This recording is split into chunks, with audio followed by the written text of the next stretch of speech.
بسم اللہ الرحمن الرحیم۔ السلام علیکم ورحمۃ اللہ وبرکاتہ۔ عابد راج چینل کی طرف سے آج میں آپ کو ایک ایسی تسبیح بتاؤں گا، قرآن پاک کی ایک ایسی آیت بتاؤں گا جس کے لیے نبی اکرم صلی اللہ علیہ وسلم نے فرمایا کہ میں تمہیں ایک ایسی آیت نہ بتاؤں جو تمہارے لیے کافی ہے۔ مطلب اگر یہ آیت آپ پڑھیں تو یہ آپ کے لیے کافی ہے، دنیا کے کاموں کے لیے بھی اور آخرت کے لیے بھی۔ تو یہ آیت جو ہے یہ سورہ طلاق کی آیت ہے، آیت نمبر 3 ہے۔ اس کو آپ نے پڑھنا ہے اور 7 مرتبہ کوشش کریں کہ ہر نماز کے بعد اس کو پڑھ لیا کریں۔ آیت کیا ہے؟ بسم اللہ الرحمن الرحیم۔ وَمَن يَتَوَكَّلْ عَلَى اللَّهِ فَهُوَ حَسْبُهُ إِنَّ اللَّهَ بَالِغُ أَمْرِهِ قَدْ جَعَلَ اللَّهُ لِكُلِّ شَيْءٍ قَدْرًا۔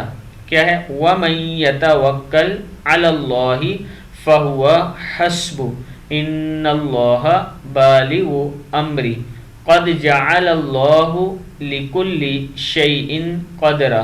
جو اللہ پر بھروسہ کرے اس کے لیے وہ کافی ہے، اللہ اپنے کام پورے کر کے رہتا ہے۔ اللہ نے ہر چیز کے لیے ایک تقدیر مقرر کر رکھی ہے۔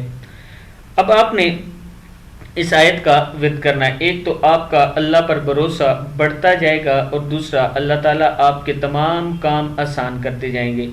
آیت کیا ہے؟ وَمَن يَتَوَكَّلْ عَلَى اللَّهِ فَهُوَ حَسْبُهُ إِنَّ اللَّهَ بَالِغُ أَمْرِهِ قَدْ جَعَلَ اللَّهُ لِكُلِّ شَيْءٍ قَدْرًا۔